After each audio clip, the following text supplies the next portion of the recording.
Okay, it's not night this time, but I'm still tired. Honestly, my eyes are kind of sleepy.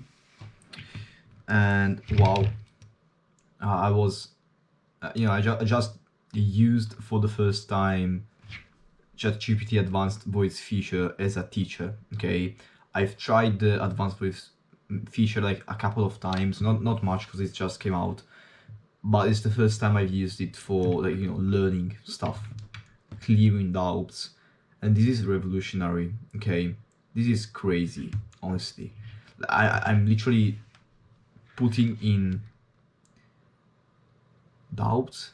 I'm doubting all of my um, I'm reconsidering all of my workflow and shit because at the moment, so the idea is very honestly is very close to the actual mechanism of the brain, at least I believe so, where I have a discovery template node and a question node. Okay, honestly, the last couple of months I've not used the question node as often, simply because it takes too much time to set up and it's already time consuming to set up all of the syntax for the node in order to be used with the space repetition plugin.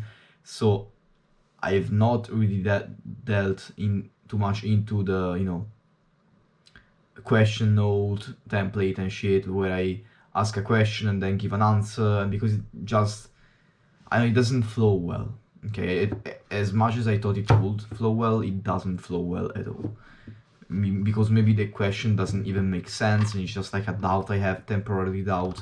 So I was also thinking, why don't I just make a question in the I don't know what happened, it just turned off.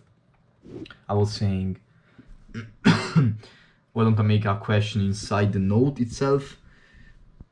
At the same time though, it's not very reflective of the atomic note style of note taking I have, and also it is not very traceable. Like it is, but it's kind of I've tried using call outs blocks, the how are they called?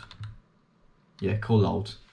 I've tried using call outs with the the thing is that for a question that is just like a temporary thought process, having a call out is way too intrusive. Okay, it pops out too much, and I don't like that. I just want it to be like a very side like the whole reason I have these question notes and I want to track the question is because I want to have an idea of where I stumbled upon an obstacle and how I solved it.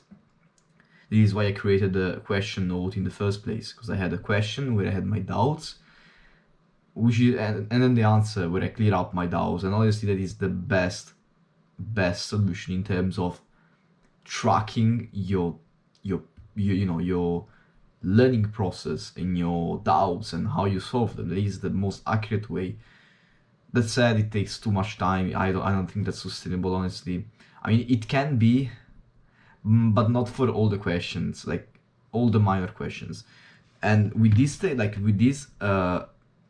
advanced voice feature, bro, it's like fucking having a teacher next to you, but better, because it can understand better than a teacher in my opinion, and having it explain you every fucking doubt you have, and you don't feel even like the pressure of asking questions because like it's fucking bot. So you ask whatever you want. You can interrupt him while he's talking. So if you don't understand something in the middle, you just keep like talking on top of him, and he keeps listening to you. So like you can clear out anything. He can explain it to you, with the parallelisms and the analogies. Okay, so even better, it helps a lot. Okay, and you can ask him if this is correct, like is this analogy correct, or correct me if I'm wrong, like crazy shit. I just tried to understand atomic trends. I had a doubt about the difference between ionic radius and electronegativity, and he solved it. Like he helped me so much. I was like back and forward, uh, question and answer, all very, very interesting. So let me, for example, now I don't know what the reactivity is. Okay, there is an anatomic trend called reactivity. Let's try the advanced voice feature. Hey man, what is the reactivity, atomic trend? Is that something like? Give me a quick definition.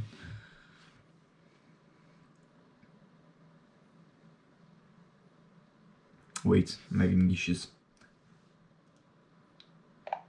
Can you hear me? Hello, can you hear me?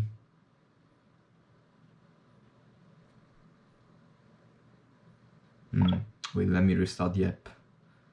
Happens sometimes. Like, honestly, ChatGPT is a little bit buggy. Kind of bugs out often. That's a kind of a downside it has. It's kind of slow lately. I don't know why. Hey, can you hear me?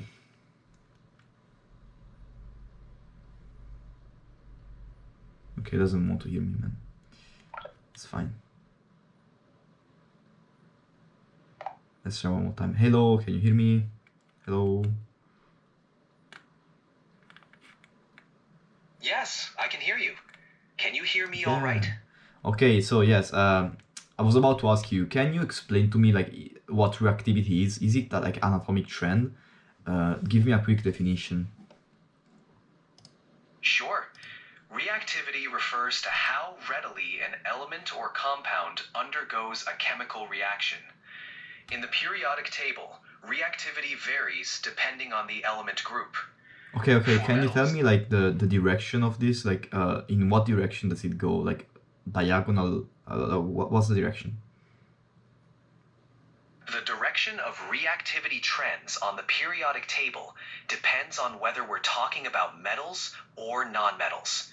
Metals, reactivity increases as you move down a group and decreases from left to right across a period. This is because larger atoms lose electrons more easily. Nonmetals, reactivity decreases as you move down a group and increases from left to right across a period. Smaller atoms attract electrons more strongly. Okay. So like, okay, thank you very much. You're welcome. If you have any other questions, feel free to ask. Like, why is it that the non-metals behave differently from the metals, like in this reactivity example? Nonmetals and metals have different reactivity trends due to their electron configurations and the way they achieve stability. Metals tend to lose electrons to achieve a stable electron configuration, often forming positive ions. As you move down a group, the outer electrons are farther from the nucleus. Okay, that's fine. Glad it makes sense. If you have any more questions or need further clarification, just let me know. All right, I'm here if you think of anything else. That's cool. I mean, that's very cool, honestly. It was like it was not a perfect sample. Actually, let me. Hey, can you explain to me again, like the difference between ionic radius and ionization? No, what was it? Electronegativity. We had an analogy before. Can you make that same analogy? Sure, let's revisit that analogy. Ionic radius is like the physical size of an ion. When an atom gains or loses electrons to form an ion, its size changes. Hello, shut up. For example, if it loses electrons, becoming I meant to say between electronegativity and ionization energy. That was the analogy. Got it. Let's clarify the difference between electronegativity and ionization energy. Electronegativity is like how strongly an atom pulls on electrons when it's in a bond with another atom. It's the atom's ability to attract shared electrons. Ionization energy is the amount of energy required to remove an electron from an atom. Think of it as how tightly an atom holds onto its own electrons. In our previous analogy, electronegativity is the atom's desire to pull electrons toward itself when sharing with another atom. It's like being clingy in a relationship. Ionization energy is the effort needed to take an electron away from an atom. It's like the atom holding on to its electrons for dear life, not wanting to let go. Does that analogy help clarify the difference? No, honestly, like they seem kind of the same. Like, give me a quicker, simpler solution. Alright, let's simplify it. Electronegativity is how much an atom wants to attract electrons when it's bonded to another atom. It's like a tug of war for electrons between atoms Okay, in a so molecule. it's like it's the neediness between this, like the same bond. Like, is that correct? Exactly. You've got it. Electronegativity is about the neediness or pull of an atom for electrons within a bond. It's how strongly an atom attracts electrons shared with another atom in a chemical bond. Good job. But can't you say the same thing with the ionization energy, like within the same bond? Can you not say that? No, ionization energy isn't about what's happening within a bond. Instead, it's about an individual atom and how much energy it takes to remove one of its electrons. Think of ionization energy as how tightly an atom holds onto its own electrons, rather than how it interacts with electrons in a bond.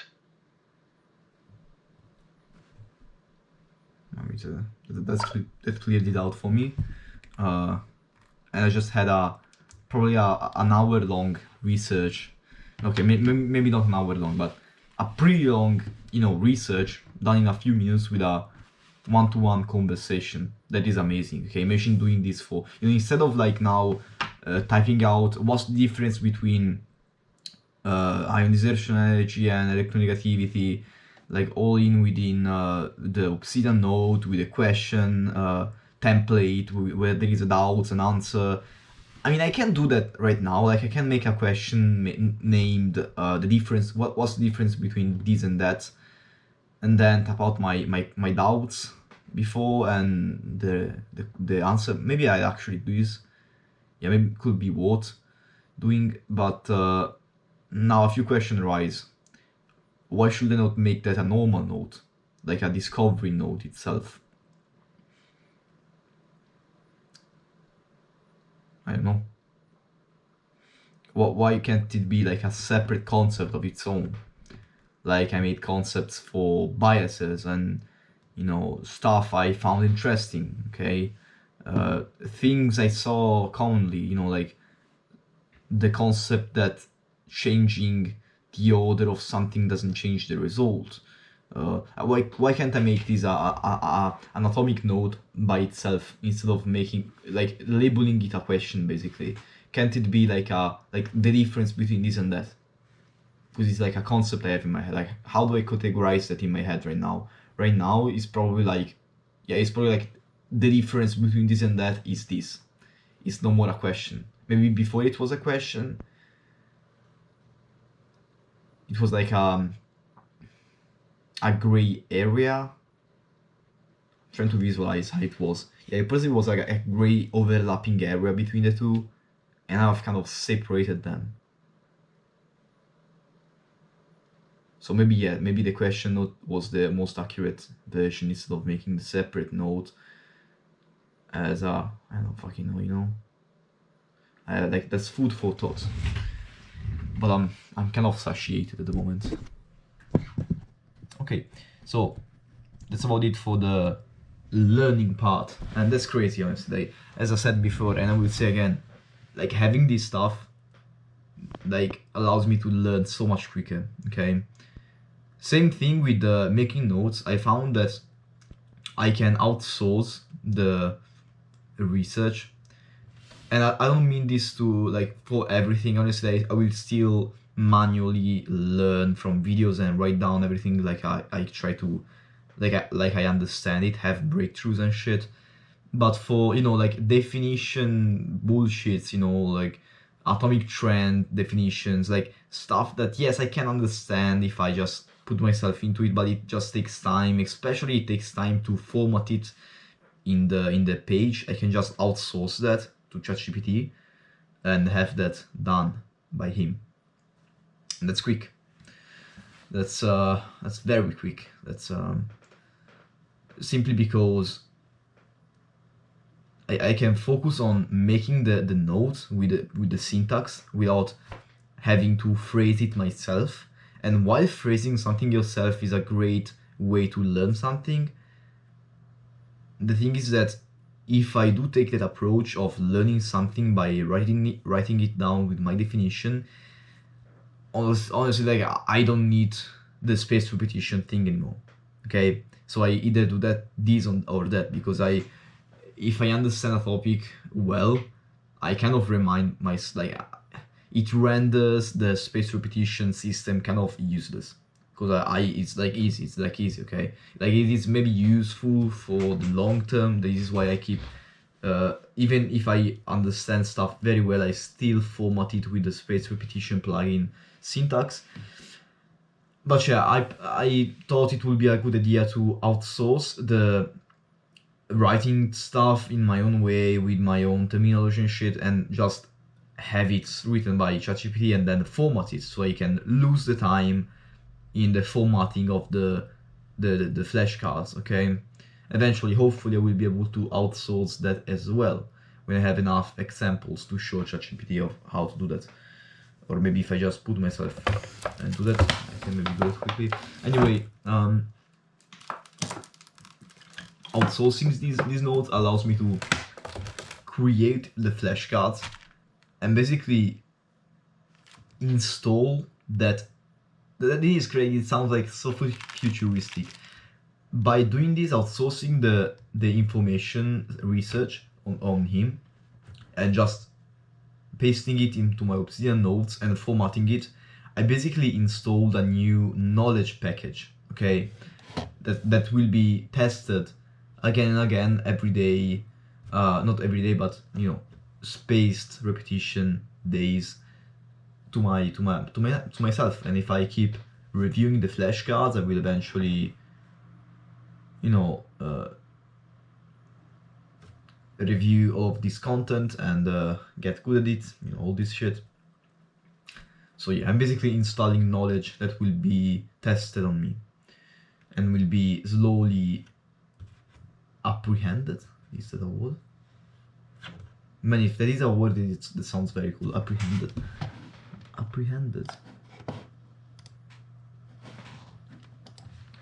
Wait a second here. Apprehended.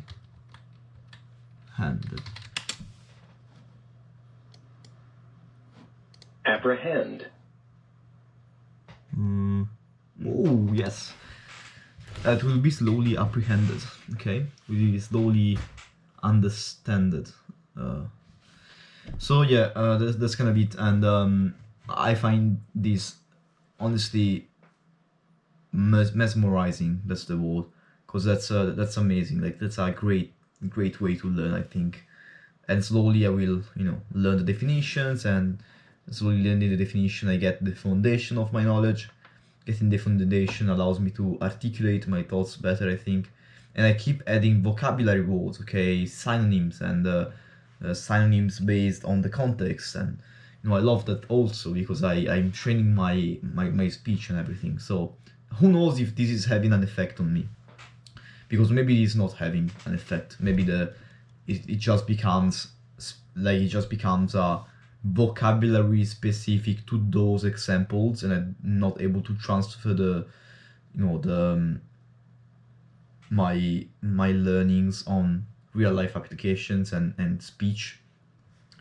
Or maybe not. Maybe by repeating them over and over, I kind of get used to those terms. Though this is an uncharted territory, I don't know. I don't have the answer. As too many things I don't have the answer to. That's kind of where we are at right now. 17 minutes plus who knows when, who knows how much. But yeah, this is the thing. Today I did 6 outreaches. I am being more consistent on the habit tracker so far, and I will be. Okay, fuck everybody, I will be. Yeah, tomorrow I want to work out. I want to plan my day for tomorrow. As always, I always kind of feel like even my mother noticed it.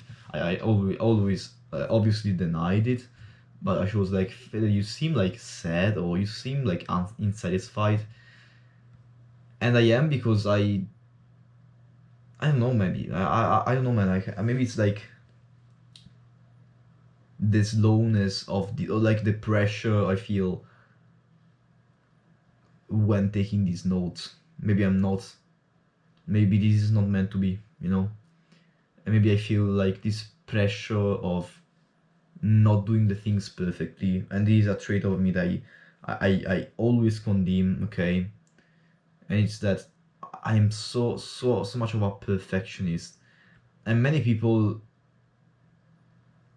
wrongfully so say that, oh, that's a good thing, it's not a bad thing. No, man, it's an awful thing. Okay, I probably stress so much over this stuff and over taking notes in a great way, which I'm not able to because there are just so many concepts to write down and to link and to organize and to find a way to structure and not be redundant. I try not to be redundant, but I can't help but be, because I cannot predict where the next concept will be written and all this crazy bullshit and all this perfectionism arises. I am There is so strong of an effect. I think I am being affected in my real life, and it shows probably. I think that it is like, this is my theory on why I am a little bit down, because I feel like I'm not doing the most optimal note taking, or maybe I did. And even though I did lose a lot of time as well, and maybe this is the thing that is making me sad. Again, hypothesis, I don't know the answer, this is uncharted territory as well. I don't know what is causing me to be so down, or maybe it's just because I'm in my home for the whole day. Maybe it's because I don't feel like I'm doing anything real, and this can be either because I'm actually not doing anything real and concise and concrete, concreto, or maybe it's because I'm conditioned to believe that studying by yourself is a waste of time, because maybe my mother told me that if you're not going to uni, you're not studying basically, or maybe because society conditioned me this way, so I don't feel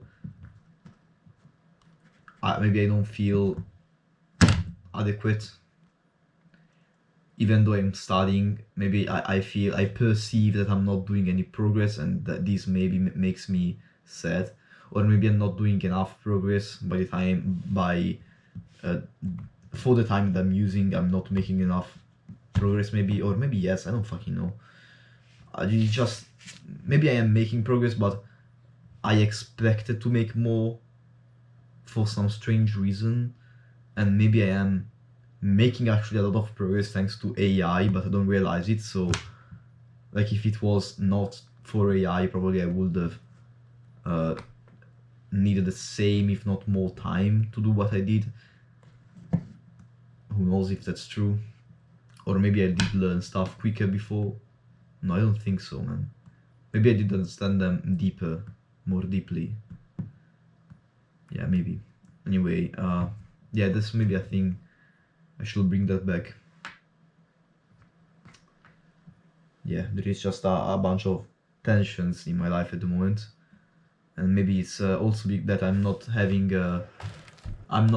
dedicating myself to business, which was the thing that I was dedicating myself to a lot, and I was allocating a lot of time to that. I'm not anymore. Maybe I would like to go back into it, but once again, I'm dedicating my time to studying at the moment because I know it's possible. I got a few inspirations from a guy, for example, Eddie Goki. He was studying by himself, and he made he's very knowledgeable, and that inspired me to be as like him basically. I don't aspire to be the same as him. Like, he's very knowledgeable.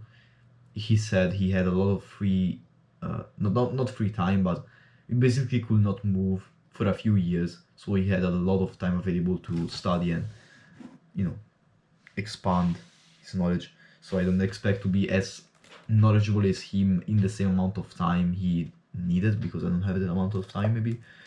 but I still want to be knowledgeable on a few things. I want to consolidate my knowledge and my opinions and my my ideas on some things. I don't want to stay in the limbo anymore. I'm done with that. At the beginning I didn't want to get into nutrition, honestly, because it was messy. It was a jungle. There seemed to be no answer, and maybe there is still not. And from what I've come to understand, there will never be. Except that there still is a good answer if you take into account other sciences. You can compare it with paleoanthropology, biochemistry, botolomy, the study of plants, their chemical composition. Chemistry is very fundamental. This is why I'm studying it right now. I feel like it's at the base of many things, and I think that if you focus on chemistry and these hard sciences, nutrition can be better understood, because you cannot understand nutrition by nutritional science, because from my understanding at the moment, nutritional science is just a bunch of association data, which is very biased and filled with fallacies and filled with biases, and in general not correct data, very erroneous data. So it's just not very reliable of a system to follow.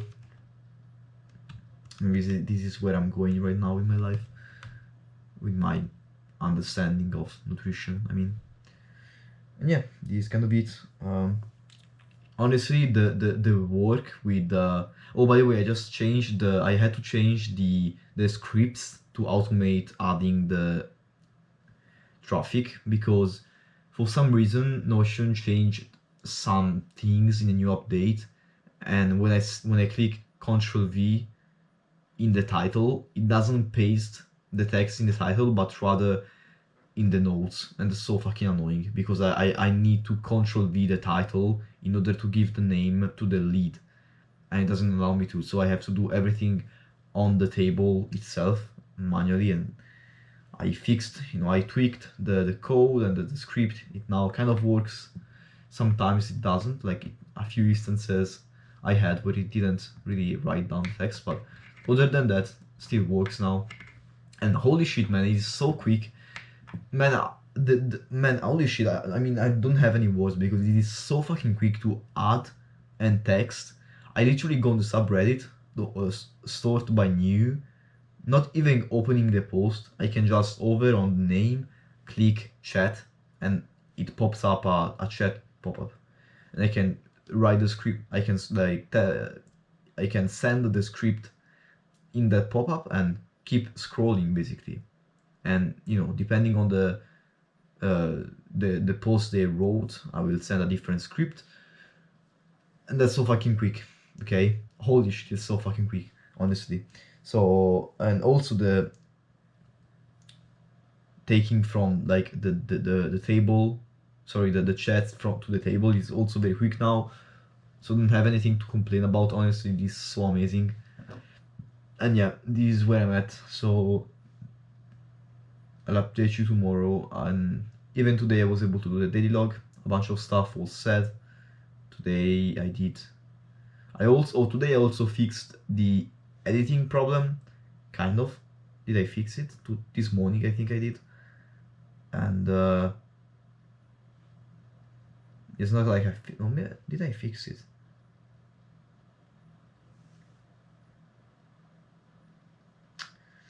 I don't know. Anyway, I did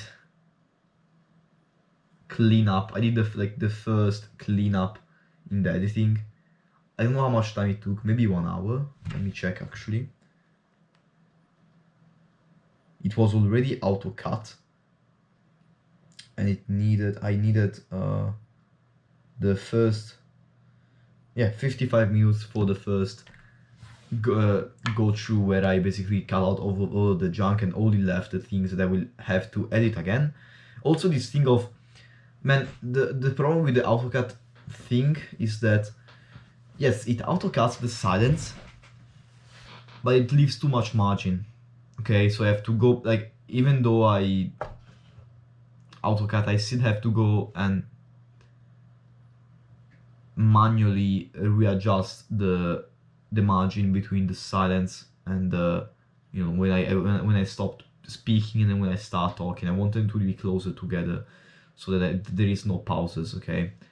And I want to find a way to fix it as well so that I can save like an hour of my time, no, more than 1 hour, because 1 hour was just to eliminate the bad takes. Now, tomorrow, basically, I will have to go ahead and basically trim all of the excess margin. It takes a lot of time. Like, honestly, it takes a lot of time for all of the clips. Trim the clips I have. It takes a lot of time. Okay, so if there is a way to automate that, I will be glad. And yeah, so tomorrow, what do I have to do tomorrow? I said workout and edit the video. Let me write that down. Let's go. Let's go on Obsidian here. Did I tell you I got Obsidian Sync? It was too messy with the folder sync solution. So I just got Obsidian Sync, like $5 a month. I'll try it for 1 month and see how it goes. I think, like, for now everything is working. Like, it is not making any crazy metadata bullshit. So, oh, it's already midnight, fuck. Let me delete this new node. And today, okay, so today not today, fuck, again, I got it wrong.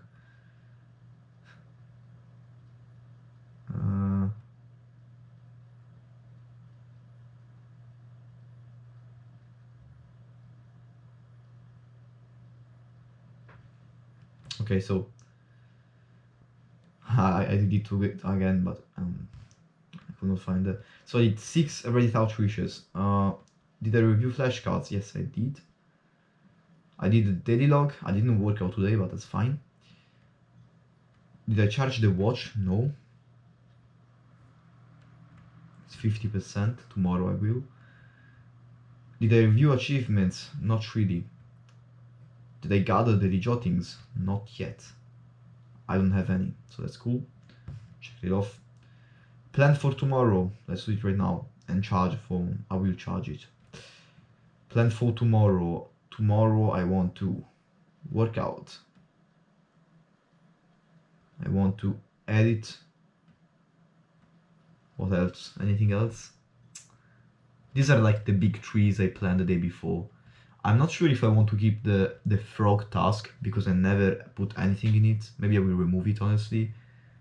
And I've heard people using the you know, the big trees, but they basically write it the same day. I didn't realize it, but by planning the day beforehand, like, what are your plans for tomorrow? Having this is kind of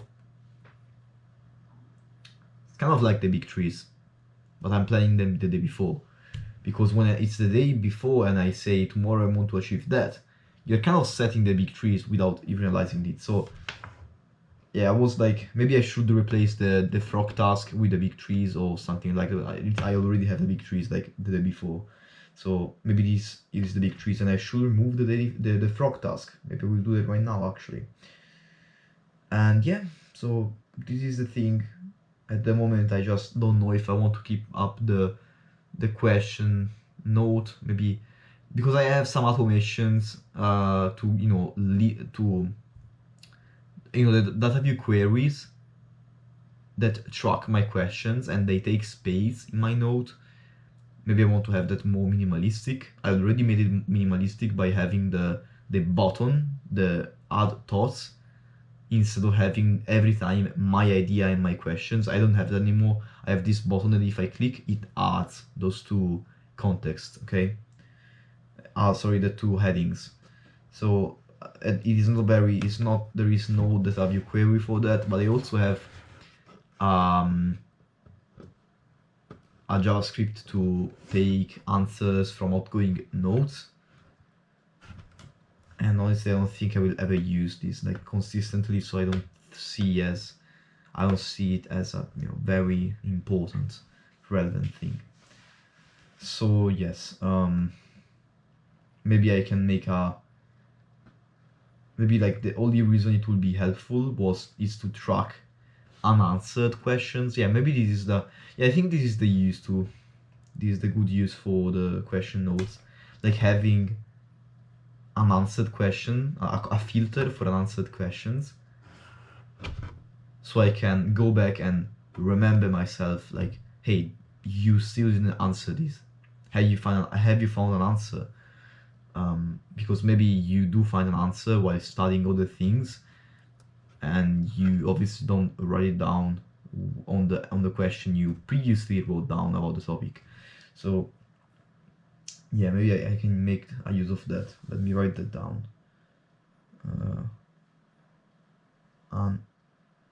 Unanswered questions. Okay, the video is getting too long. I think I'll cut it out, and yeah. It's funny because I'm doing these daily logs, and it's kind of like a long time, but I kind of journal. It's kind of like a journal. I'm kind of journaling and planning and summarizing my day. And instead of doing it on my phone or on a piece of paper or in my mind, I do it speaking out loud. And maybe this helps me organize my thoughts. I think the main use of this daily log at this point is literally to regurgitate and psychoanalyze myself. I think it has come to this point. Maybe the daily log is no more about having a